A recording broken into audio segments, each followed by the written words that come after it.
จังไหนก็เป็นกำลังใจให้เบาอเล็กในเด้อพ่อแม่พี่น้องแล้วก็ขอให้ซองเบาอเล็กประสบผลสำเร็จเนาะผ่าน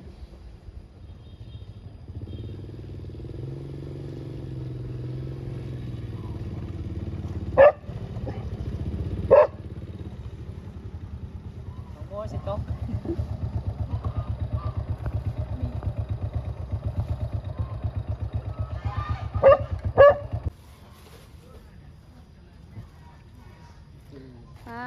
เบาเล็กซื้อมังโมมาฝากเต็มถุงเลย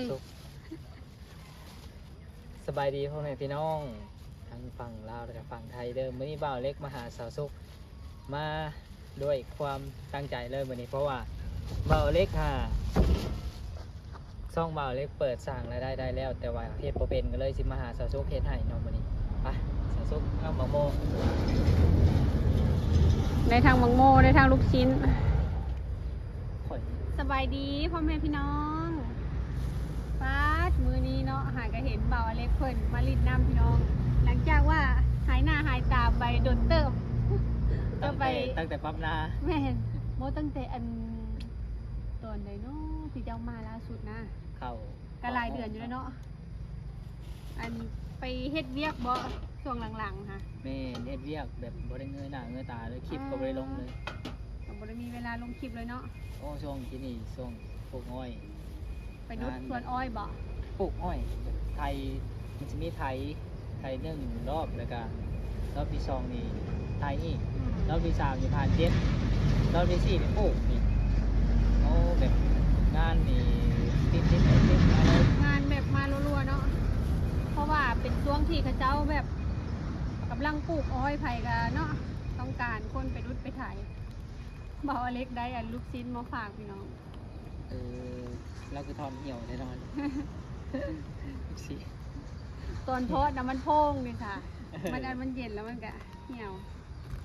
ทอดใหม่ๆให้หนูแหวชื่อมานี่ท่านไหนนี่ท่านขายมะม่วงบ่นักอีทำบ่ทอดไม่ตกมือเลยถาเลยมันเหี่ยวหมดตอนทอดที่แรกเป็นตาแซ่บเลยมันตึงๆบ่เราทอดให้ฮ้อนๆเลยพี่น้องฮ้อนอยู่ยังฮ้อนเลยคือช่อง YouTube เจ้าหนาอันเป็นจังไดก็ตอนนี้นะช่อง YouTube กับผ่านเกณฑ์แล้วแต่ว่าผ่านเกณฑ์แล้วเนาะเปิดสร้างรายได้แบบพาร์ทเนอร์ได้แล้วแต่ยังไม่ทันได้สมัครโอ้ยังบ่ทันได้อันสมัคร AdSense ว่าซั่นพี่น้องมันมีอันบ่อนเขาเจ้าให้ใส่ AdSense เด้อจ้ะแล้วเว้าเลยคนละสิมาถามเพราะว่า2เพิ่นผ่านแล้วเดี๋ยวเขาสิลองพาเพิ่นเฮ็ดลองเบิ่งเนาะว่าสิอันง่ายบ่เพราะว่าคิดว่าสิยากเพราะว่าอันตกมาเนาะปีนี้มันก็เป็นปีอันแม้ว่า2025 2026แล้วหั่นน่ะและในปีที่เซาซุกเคยตั้งค่ะมันก็ผ่านมา4 ปี 5 ปีแล้วเนาะแล้วบ้านนี้มันก็จะมีการอัปเดตทุกๆปีของมัน YouTube เนาะมันก็สิมีวิธีที่ว่าอัน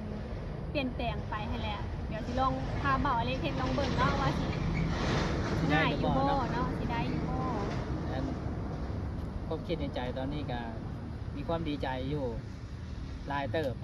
แล้วก็กังวลหลายเติบว่าสิได้หรือบ่ได้แต่ถ้าบ่ได้ก็คือแบบมันต้องมีทางได้ไม่อยากเห็นเลยแหละต้องลองเฮ็ดเบิ่งก่อนมันก็น่าสิบ่ยากแบบเกินการกำลังของเฮาหั่นนะตะกี้ก็อยากสู้กันเลยเนาะหน่วยอันน้อยเนาะพี่น้องหน่วยประมาณนี้มังโมบ้านดงมังแงวเองเนาะตามพระเจ้าว่าโมสุกดวงเขาว่าได้แล้วแต่ดวงเด้อเอ้าแล้วแต่ดวงแม่ค้ายังโมโหเลยว่าโมสุกบ่สุกเนาะเสี่ยงเนาะแม่ค้าก็ให้เสี่ยงดวงเอาสักนะเบิ่งกันภาพเลือกโมแล้วโมเน่าเลือกเองบ่เลือกเองในบางโมเน่าซ้ำโมตีเน่าหน่อยเดียวทันทีคือสิพวกเขาคนไหนเนาะอันที่จริงนี่ปีกายนี่ปลูกบางโมนี่จนว่าหู้จักหลายเติบนี่ ปลูกของโม่ขายของโม่ปีกายนี่ ได้ ได้เท่าใด ได้หลายเติบ คุ้มค่าอยู่บ่ ได้หลายเติบคุ้มค่า เออ การเรื่องมะม่วงนี่ถือว่าเติบหนึงเลยไปปีกายนี่ น่ะ มาตกมาปีนี้อยากลืมแล้ว ปีนี้คือบ่ได้ปลูกซะ ปีนี้ก็ปลูกอยู่แต่มัน ยังบ่เป็นบ่ ปลูกล่าแห้งปีนี้เพราะว่าถ้าไปเฮ็ดของหมู่เด้ จะปลูกอยู่ไส ขายหมู่ปลูกอยู่สวนน้อยคือเก่าอยู่ในบ้าน บ่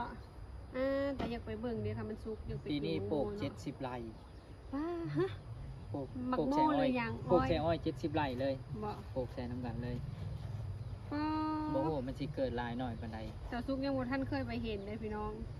บนเบาอเล็กปลูกเนี่ย ตอนปลูกน่ะว่าสิส่วนสะสุกไปอยู่มันใกล้ๆบ้านนี่แคมบ้าน นั่นค่อยก็ไปได้อยู่บุกกั ยั น นยันเจ้าบอกว่านี่แล้วก็ค่าแต่วนน้ำเมียงนะไม่ได้ค่อย แล้วพี่น้อง สนใจ ประมาณนี้เลยเนี่ยทีมเมื่อก่อนแดง กระซุกอยู่แต่มัน สุกอยู่เนาะ ที่จริงมันอยากนั่นเลยได้ข้างในมันเป็นเม็ดน้ำตาลแล้ว เม็ดแบบว่ามันแก่แห้งหมดเลย บนในมันก็ดำเมื่อแล้วแต่มันเป็นน้ำมะม่วงที่ว่าเป็นมะม่วงธรรมชาติเราไม่ได้ใส่ยาแบบนี้ใส่ปุ๋ยมันจะเป็นสีแบบนี้ สีเพิ่งโรสิโบแดงจัดคือโมโมมันเจ้าใส่เนาะ นะเราเลยสีบนสีมันก็ไปฆ่าทอดให้เหี่ยว แต่ว่าฮ้อนคักจับเบิ่งมันฮ้อนเลย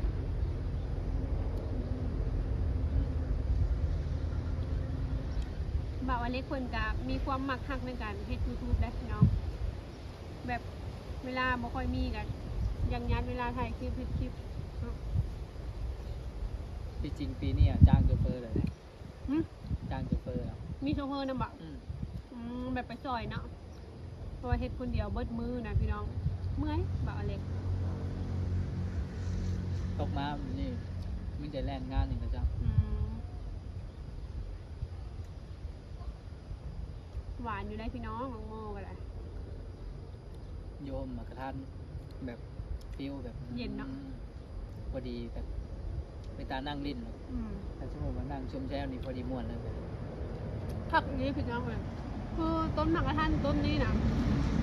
มันเป็นทรงแบบว่าทรงปุ๊บเลยนะทรงขวบเลยจ้ะขวบเป็นห่มเลยเนาะ เต็มมากก็เป็นนี่ หมากแล้วแซ่บนี่แต่อันมันเป็นต้นแซ่บนี่ต้นตัวนี้ส้มตัวนี้ตัดเลยลองซิมลูกซีนกันเด้อพี่น้อง อันนี้น่ะพวกมันแล้วมันสี เอา ใหญ่ ไปสิบบาทงามเนาะอันนี้คือไก่จ้อ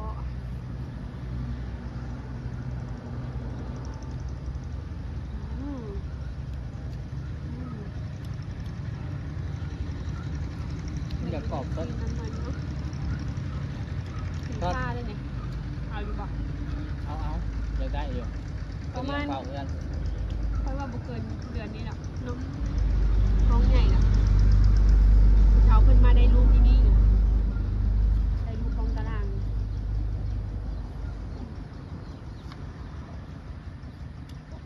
ว่าแม่นแม่ของสาวอ่ะ ว่าหัวสาวให้คนหมดเลยเหรอวะผมบอกไม่มากหัวสาวเนี่ยท่านให้คนก็ให้คนเบิดท่านว่าเอาไปเลี้ยงแล้วเอาไปเลี้ยงเบิดเนาะ แม่น ยังจะให้คนเบิดนี้ อืม เพราะว่า มีหลายอยู่นะ คอยว่าเนี่ยบุแต่มก็หาพวกโต อืม เนาะ ขอชอบนะเสียวคู่หนึ่งเลย เอาคู่หนึ่งบอกเดี๋ยวสิเบิ่งไฮไลท์มันงามมานี่ค่ะ อยากได้ไปเลี้ยงฟาวเพื่อนเลยยังบ่ได้มีสัตว์เลี้ยงจักตัว ตอนนี้หันได้แล้วแม่หนึ่งโมเป็นแม่หัวสาว อืม แม่หลายแล้ว อันได้3 โตได้วางประมาณ2 มือก่อนอย่างนี้น้อยดอกลูกมัน3 โต อืม ว่าเจ้าแซวตัวนั้นก่อนค่ะหรือว่าแซวตัวนี้ถ้าเอาตัว เดี๋ยว นี้ อย่าไปเบิ่งก่อนมัน สน ตัว ใจ นั้น เหร น่ะ อ บ่แม่นแพนด้าน่ะปะ ท่านร้านตัวผู้ อืม โซนแม่ต้นตัวหนึ่งหาข้าววิเก่งเนาะ เดี๋ยวมื้อหน้าสิมาถ่ายคลิปใหม่แล้วไปเบิ่งใหม่เนาะ คนเบาเล็กมาเลือกเอา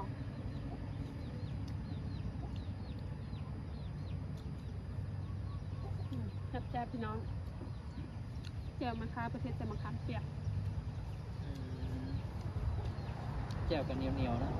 เล็กออกส้มๆนิดนึงเพราะว่าทานเดือด คือในการอันสมัครเอเซนนี่ค่ะ ข่อยกับบ่แม่นว่าสิเก่ง มันต้องได้เบิ่งคลิปสอนแล้วก็เฮ็ดไปตามคลิปสอนมันจื้อบ่ได้แบบว่า มันมีหลายขั้นตอนเฮาก็เฮ็ดตามคลิปอาจารย์นั่นเสกสรรนั่นแหละสอนเดี๋ยวสิลองพาเบาอันเล็กเพิ่นเฮ็ดเนาะพี่น้องไปแล้วเนาะเฮาต้องได้เปิดเบิ่งอันในโทรศัพท์นำแล้วก็เฮ็ดไปนำอีกเครื่องหนึงมันจึงสิบ่มีความผิดพลาด แม่นเพราะว่าอยากให้มันสมบูรณ์เนี่ยนะ2 ใบเลยก็ได้ถ้าแม่นคลิปสมบูรณ์แล้วสร้างได้แล้วสิอัพคลิปตลอดเลย มีกำลังใจเนาะ ถ้าบ่ได้รอบนี้ก็คือว่าเฮ็ดไปซื่อๆนะ คือเจ้าเคยมีแล้ว2-1เนาะ แม่ มันอันผ่านกฎแล้ว แต่ว่ามันติดลิขสิทธิ์หลายเนาะแหละกอกบ่ได้เป็นบ่ ก็บ่ได้ บ่สามารถสร้างรายได้ได้ว่าซั่นซะเพิ่นปิดกันเลยแต่บัดนี้อันนี้คือซองที่2เนาะซองที่2อยากลองเฮ็ดลองเบิ่งแบบว่า มันสิผ่านบ่ถ้าว่าผ่านก็โอ้คือสิมีกำลังใจในการเฮ็ด เฮ็ คลิ ด ป ต่อ นะ ไปเลย แม่นเมาเลยกันสิยัดเวลาแบบถ่ายคลิปลงเนี่ยเวลาไปแบบสวนอ้อยบ่ไปเฮ็ดเวียกเฮ็ดงานหรือว่ามีคลิปหยังเนาะอยากถ่ายลงเก็บไว้เนาะ แม่นเดี๋ยวนี้ถ่ายคลิปไว้มีอยู่เป็น20-30 คลิปแต่ว่าบ่ได้เอาลง ยังบ่ได้เอาลงเนาะ คำมากก็จับโทรศัพท์น้อยเดียวก็รับแล้ว เมื่อยเด้ บางเว้นบางออกไปส่วนนี่บ่มีสัญญาณเลย เอา อัพบ่ได้ บ่อัพโหลดคลิปบ่ได้เนาะ คลิปนี่ถ้า10 นาทีขึ้นไปนี่ใช้เวลาอยู่เป็น30 นาทีพุ่นเนาะเพื่ออัพ 30 นาทีนึงอะเน็ตไว้ได้อหะตกลงเน็ตช้าเมืองหลายชั่วโมงเน็ตช้าหล่นตลอดนะหล่นใส่3 4เท่าใดก็จะเสด็จ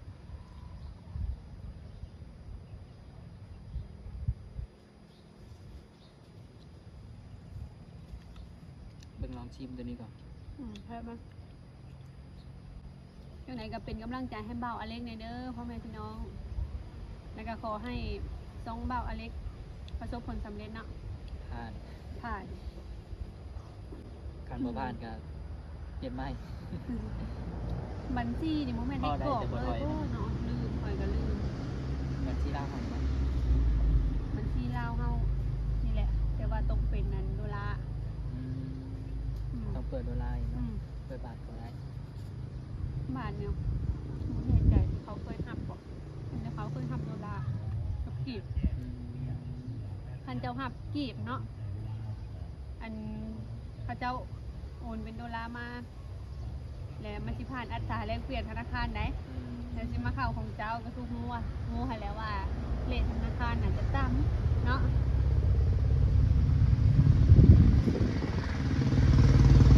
ฉะนั้นแหละเอาเป็นโดลาร์ดีกว่า ถ้าเกิดจะต้องมีขั้นต่ำนะ101บาท บอกว่าเขาเรียกว่า10 เหรียญนี่นะ 200,000 ได้อยุ่สับนี่แต่ถ้า100 เหรียญนี่ ประมาณนั้นแห อยา ละ กคิดยาก ถ้า อยู่ ค่อยถือโบพิษไม่ค่อยเข้าไปเช็คเมือง อืม เดี๋ยวยังเพิ่นจะมีเนาะ ยากนี่ก็ต้องมีเข้าธนาคารนี้ได้นี่เนาะ มันแนะนำเอาเป็นโดลาร์ดีกว่า บัดนี้เฮาบ่ต้องบัดนี้เฮาสิบ่ต้องรอสายอีกแล้วเนาะมาลองเห็นเลย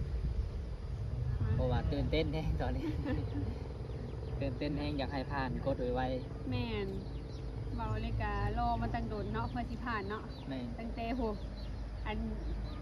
มนุษย์หน้าโหพี่น้อง แต่ถ้าว่าสิเฮ็ดผู้เดียวผัด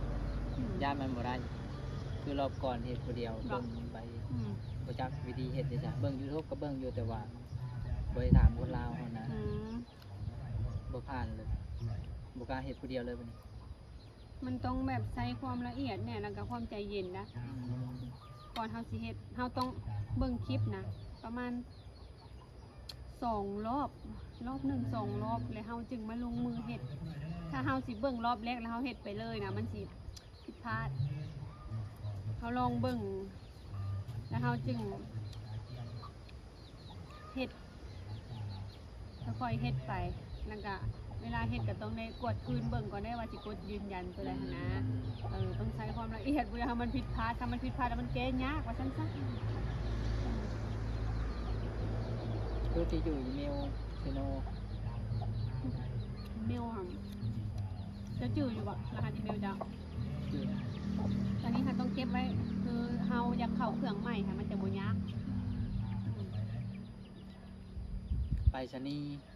นีลาวเฮานะอันยูเซโนอยู่อยู่บ่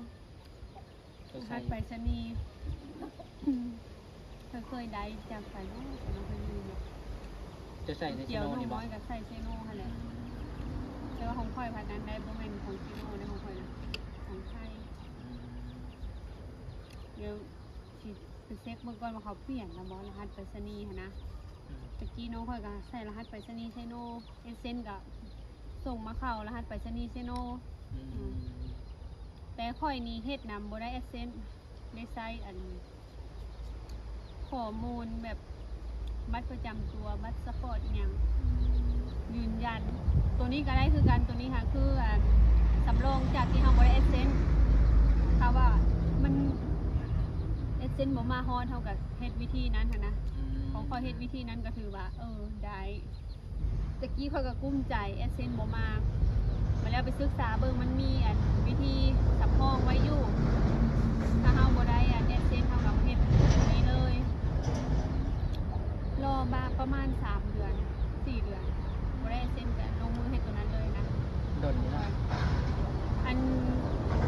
บางคนก็ไม่โดนได้เดือนเดียวแอสเซนต์บ่มาเลยนะทางเบิ่งเนาะว่ามันสิได้แอสเซนต์บ่หรือว่าบ่ได้อันนี้ข้อยก็ยังบ่แน่ใจเด้อ ช่วยเป็นกำลังใจให้บ่าวเล็กนี่เด้อ แม่นพี่น้องเป็นกำลังใจให้เบาเล็กแน่ คิดน้อยคิดใหญ่เลยตอนนี้จักสิได้บ่ได้เนาะ มา เสียง เดี๋ยว เสียง พาเบาเล็กลองเฮ็ดเลยเนาะ